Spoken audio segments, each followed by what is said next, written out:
I am proud to recommend my dear friend Emily Levin, who is the co-founder of the revolutionary company Access.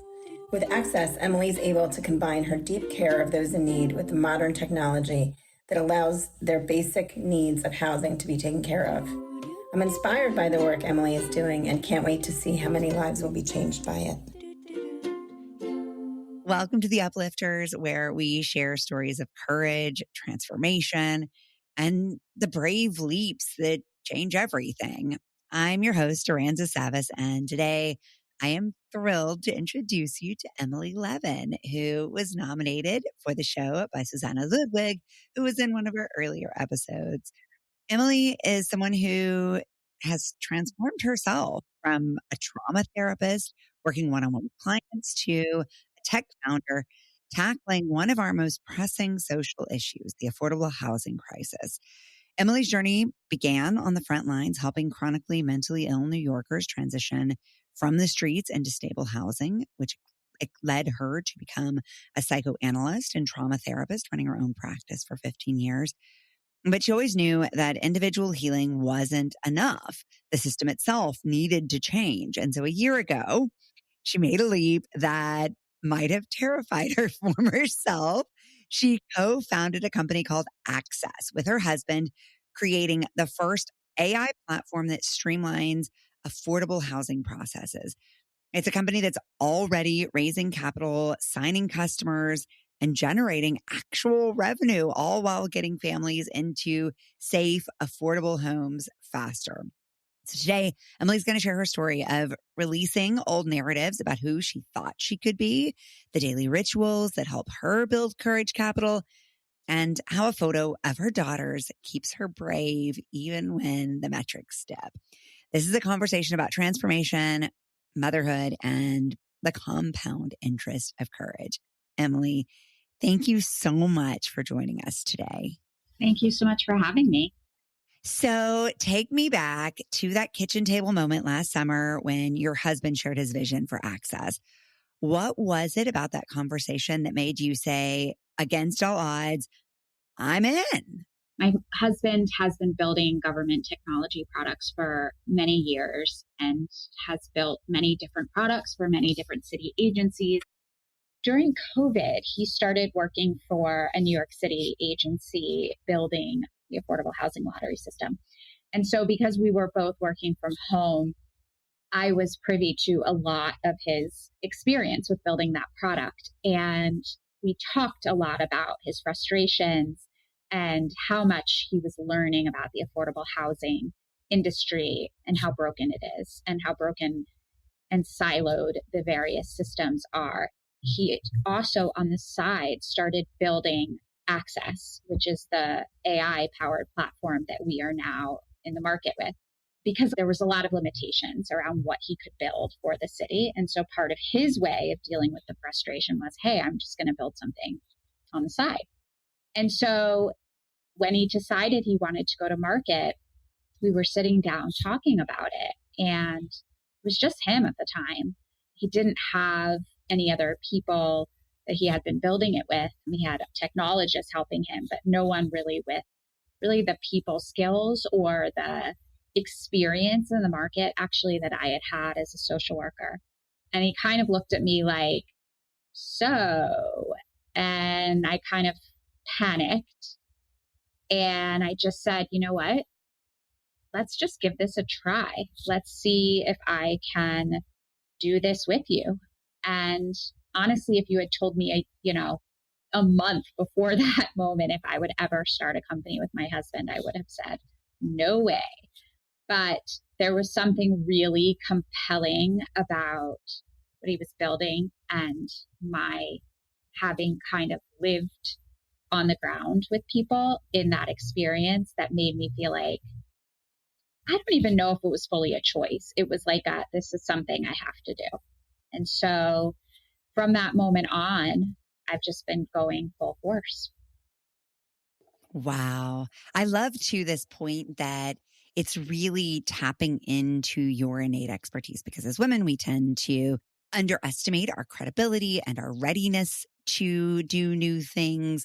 And what I hear you doing is saying, actually, irrefutably, there is something I know that this guy doesn't know that he needs. And so I'm going to show up with my expertise and use that as a stepping stone to gain more confidence and more credibility in other areas. Yep. Yes. You've talked about this in the past as not just a single moment, but I love the phrase, the slow enrollment of possibility. What does that phrase mean for you?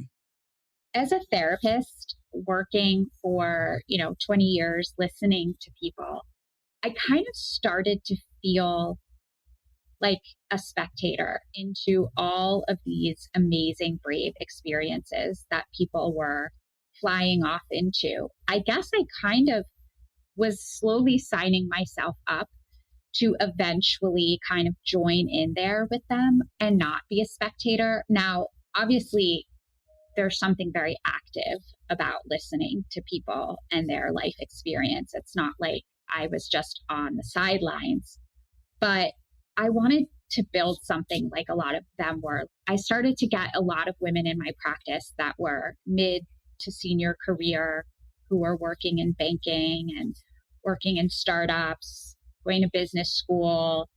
And there was some envy. And I always like to think of envy as a really helpful emotion in that it can kind of give us direction around what we might want. And so I think I slowly was kind of signing up and rolling in new experience for myself. So it was a slow process, but I didn't know where it was going to take me. I just knew I needed something. I wanted a seat at the table. Yeah. I talk about this show doing exactly that for me and for our audience. And so the goal here is really that if you listen to enough of these stories, you will have so much evidence that you can do big, scary, brave things that it becomes impossible to say no to your own calling. And I hear that echoed in your own experience, that you had this front row seat to other people facing their challenges, their fears, their uncertainties, and finding their way through it, that said to you, Emily, if they can do it, you can too. Yeah. Yeah. And you're not just, and this is one of the things that I love about your story is, yes, your experience working with unhoused people, with people who had limited economic access, is super relevant to the experience of the product you're developing. But that's not all you're doing. You're running the business. Yeah. Yeah. That's the crazy part. I mean, that's the part that I think is every day I'm sort of like, wait, what? But I love it. I mean, I really love it. And a lot of what I'm doing in running the business at this stage is being out there, meeting people, telling them our story. I mean, with a startup, so much, at least in my experience, is the story that you tell.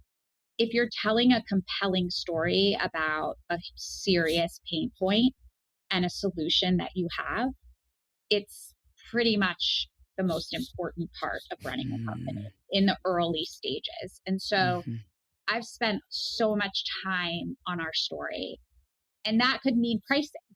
That could mean, how are we going to get from $200,000 revenue to 200 million, whatever number it is. See, I'm not a great numbers person, but how Same. are we going to? They're like big. I'll say like that number's big. Right.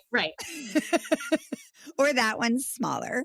Right. It's all very relative. It's all and just unspecific. Like, how are we going to get to big numbers? To be able to say that actually this thing that we already do really well is incredibly valuable, and like the success is entirely dependent on that. I think it's a really validating and reassuring idea for those of us who are sort of bravely wading into something new. The things we're not good at necessarily aren't even the most important things. Totally. And if we tap into the things we know we're good at, that's all we need, really.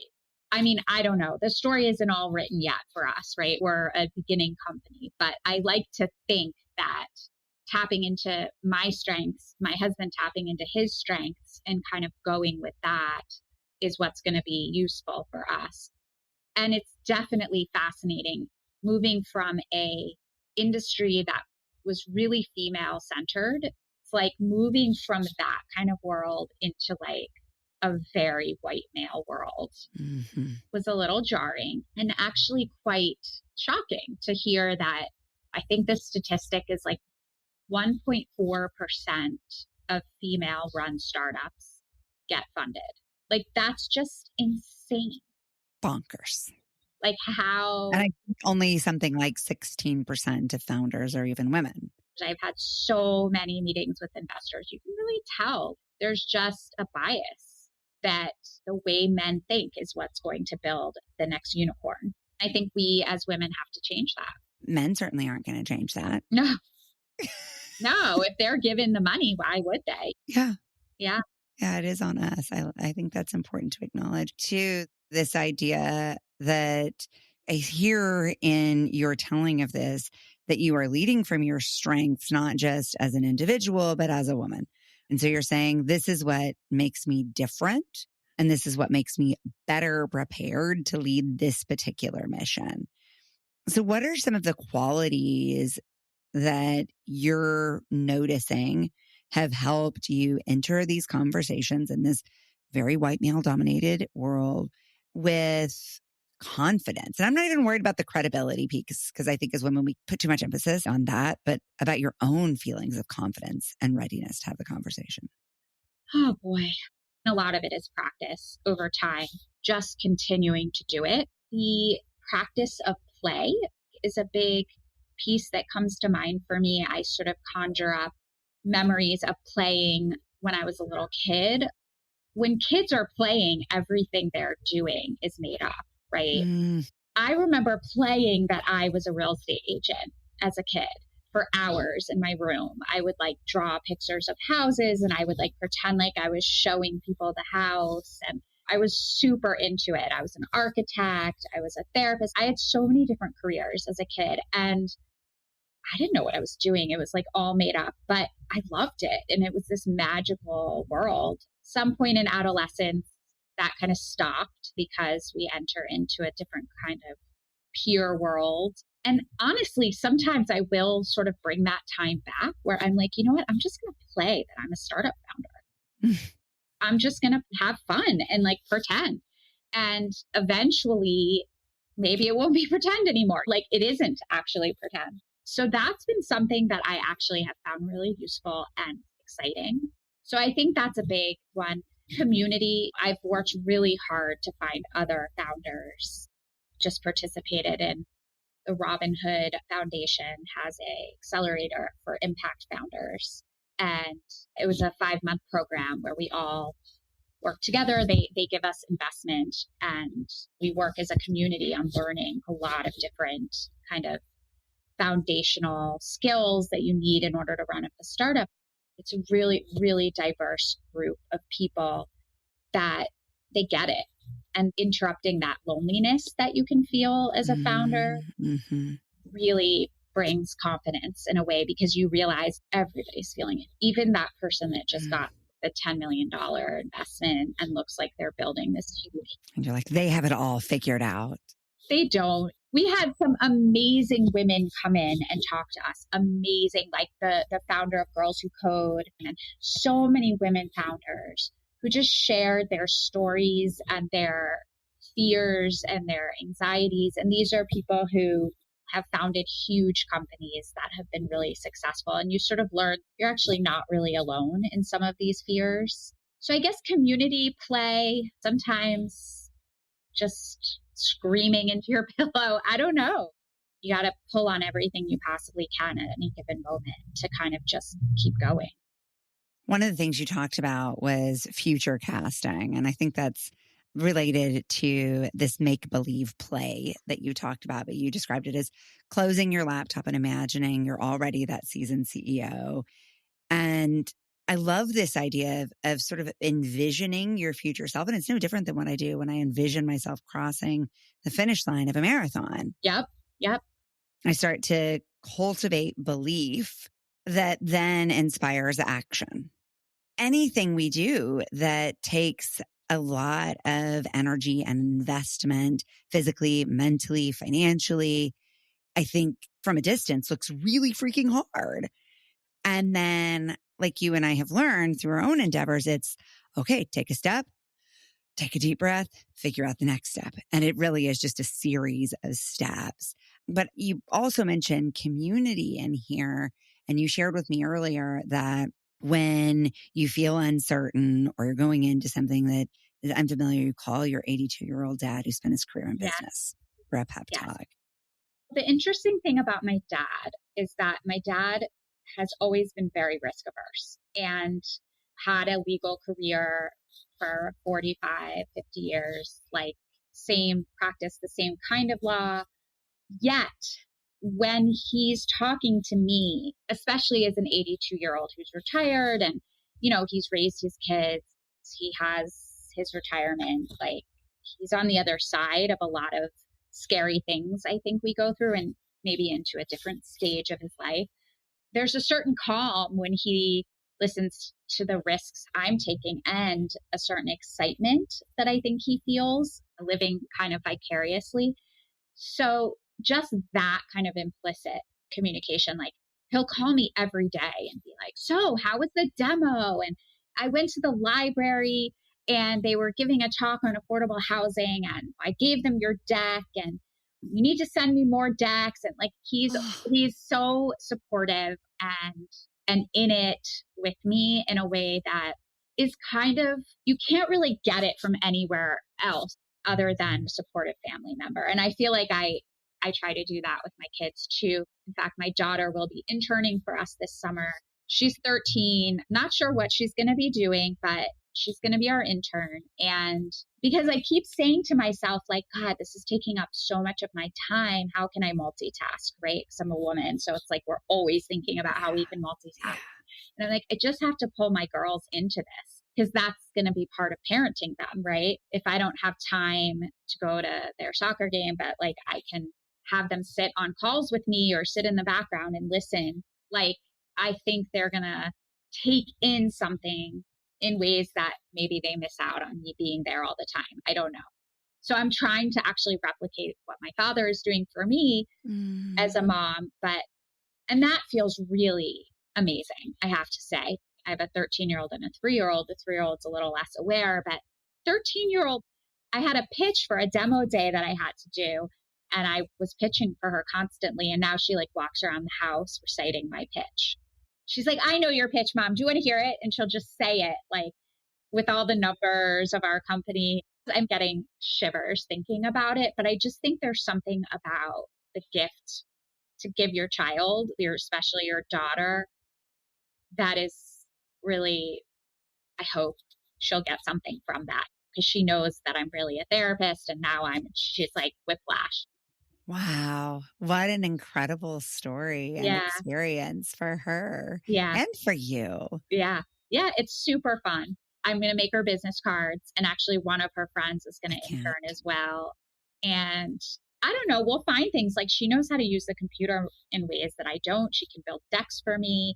She can go on TikTok and figure out ways to advertise our company. We'll find things. She'll figure it out. Yeah. What a beautiful thing to be able to say to both of you, too. We don't have to know all the answers. We'll figure it out. Yeah. How does relationship with your daughter and motherhood in general influence your own willingness to keep learning and pushing through obstacles in this process? I mean, I think it goes both ways, right? Like a part of me is like, okay, my husband and I are taking this big risk. We're building this company. To what expense does that for our children who like, could we be saving more money but the way that I counter that is sort of by saying they're watching us as a couple live out our dreams. They're watching us live our passion and not just our passion for affordable housing and changing it, but our passion to build something that doesn't yet fully exist. So that keeps me going.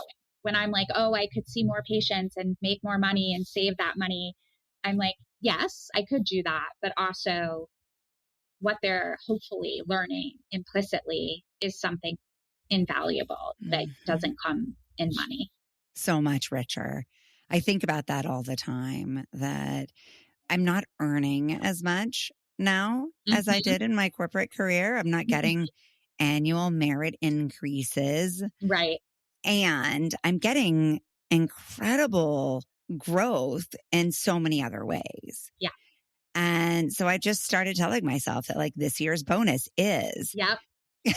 snack time. Right. This year's bonus is, and just like naming these things in the same terms for myself to more consciously equate the value of them. Because I think we do grow up with, at least many of us, so many strong messages about money is worth and value. And there's just so much more to finding our own path. But for me, it really does help to just like give them the same names I used to give them. Yep. Like, I love that. oh, look where I got a raise this year. Right. Right. Like you're not putting it into the 529, but I think nowadays we talked a lot about in the accelerator program that I was in, we talked a lot about like we're at a real inflection point as a culture and a society with AI, right? Like it's happening. I mean, being in the startup tech world, especially, it's unbelievable how fast AI is moving in. You guys are tackling an affordable housing crisis Yep. through technology. Yeah. For people who might not understand the scope of this problem, Yeah. bring your daughter on, please, to give us the pitch. Okay. Yeah, totally. So when I was working as a social worker, helping families navigate the affordable housing process, I was working with a mom who was a single mom of three. She had been living in a shelter for over 9 months. And throughout those 9 months, she had been applying to housing. She had a good job. She had good credit. Good. But because of the broken system, she had to take paper applications to all of the different housing facilities to apply. And that required missing work. It required, in fact, some of the units that she would go to look at, she had to go in person. She wasn't allowed to like do a virtual walkthrough, or all the things that exist in market rate units that you can do does not exist for affordable housing. And so eventually, I mean, we were trying and trying, and she had to maintain her job. She had to maintain like the three children. Eventually, she just gave up. There's 30 million Americans in the US that qualify for affordable housing. Only 1 in 5 actually receive it. In New York City, a huge percentage of people that get housing vouchers don't actually end up using them because of many different aspects of the system. There's overregulation. I mean, Ezra Klein has been talking a lot about this idea of sort of deregulating housing so that we can just get housing built and get people moved in. Mm-hmm. So, because of these broken systems, property managers who manage these properties, it takes 80 hours to lease up one unit, 80 hours. Unreal. If they make a mistake in compliance, they can lose up to $7 million per building in tax credit. And vacancies cost property managers $1.5 billion a year. Vacancies. So property managers are hemorrhaging money, these that are managing, affordable units, and people aren't getting housed. So there's a real problem. And most of the property management systems that exist in the market are not built for affordable housing. They don't deal with the layers of complexity with compliance. I mean, it's very, very complex system. So we have built a suite of products that uses AI to read applications. So that 80-hour lease up, which a lot of that has to do with application packets being 150 pages long because people have to submit all of their paychecks now with the gig economy. People are working for Uber, they're working for DoorDash, they have all different forms of income. There's many, many different things that go into an application. And our system cuts down that process from 80 hours into minutes. So it cuts the lease up time for property managers, saves them money, and it gets people housed faster. We also have a waitlist management product. Now, property managers are using pen and paper for a waitlist. The average wait time to get into affordable housing is like 9 years or something. It's because the wait list is on pen and paper. So Mm-hmm. someone's up for a unit, they go through the wait list. Half of those people have already been housed. Half of those people are no longer eligible. Some of them aren't even alive. Some of them have moved out of the country. And I'm sure they just reach out and they're like, hey, you're up. And then there's some waiting period for that person to answer until finally they're kicked out of the queue. And then we go through it again. Yeah, I mean, it's absurd. They'll send a letter in the mail to the address. Because people who are looking for a house have super stable residences in general, Totally. right? Totally. Yeah, makes sense. So they're sending it to someone's grandmother. It's all just to sort of check off the box. It's not the operator's fault. There just isn't any other better solution. The statistics say that like 95% of people living in poverty have cell phones. So people will say to us, well, these people don't have technology. Like, how are you going to use technology? That's not actually the facts. People have cell phones. There's all kinds of subsidies to get a cell phone. So we send emails or texts to people through our waitlist system every month saying, are you still interested in this unit? Have you moved? Has your income changed? Please let us know if you want us to remove you from the waitlist. Seems intuitive, right? Mm-hmm. Just stay in touch with people. And the idea is that it will cut down the wait time significantly and fill units faster and keep operators so that they're not losing all their money on vacancies and house people. It's like a win-win for everybody. I love it. I love it. Yeah. So I know your next brave step in this is to close your seed round and to scale nationally Yeah. and then capture your lessons for other founders. What do you most want that book to say to someone who's sitting where you were a year ago? To start that company that you want to start, just do it. And that if your company is also about social impact, you don't have to sacrifice revenue, that you can build something that changes our society, changes systems for the better, and also make money. And investors have to know that, because investors say these systems are so overregulated. How are you going to make money on this? Why would we invest in this? Well, it's a huge pain point, and there's a lot of revenue to be made from these pain points. And you don't have to sacrifice one for the other.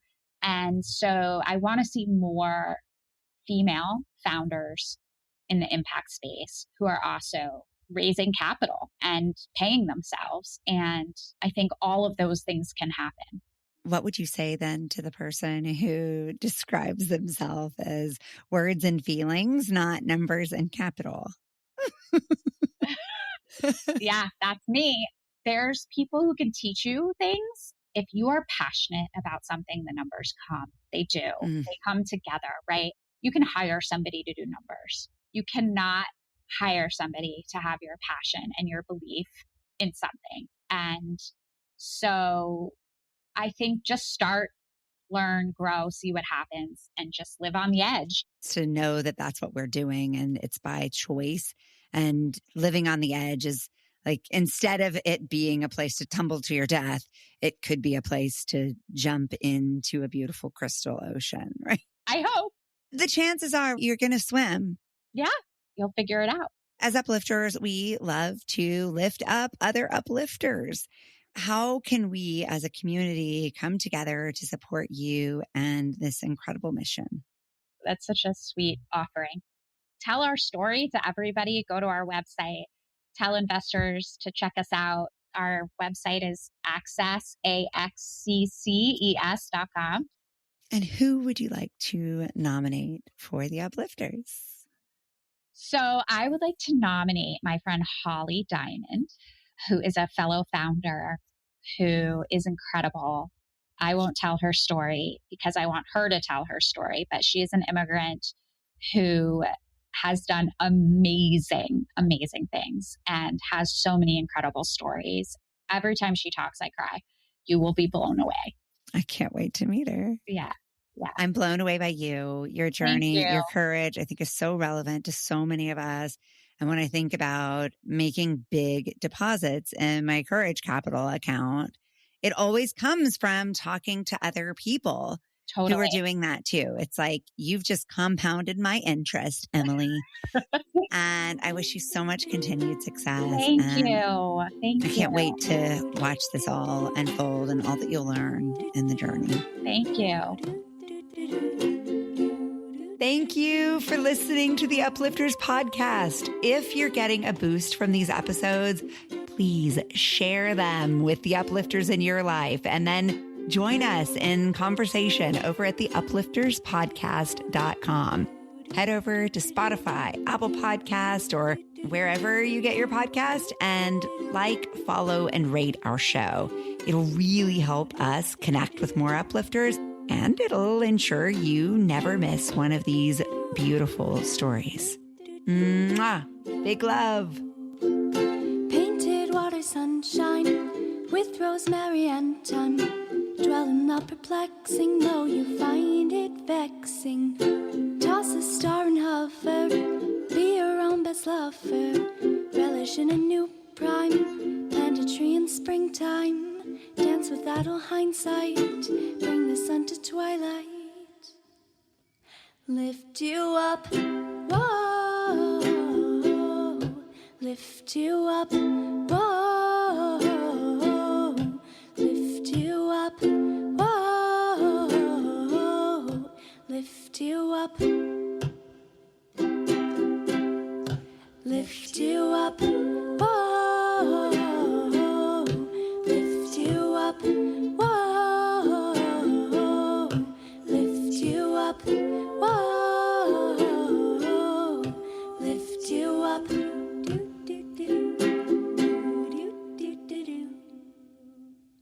Beautiful. I cried. It's that little thing you did with your voice.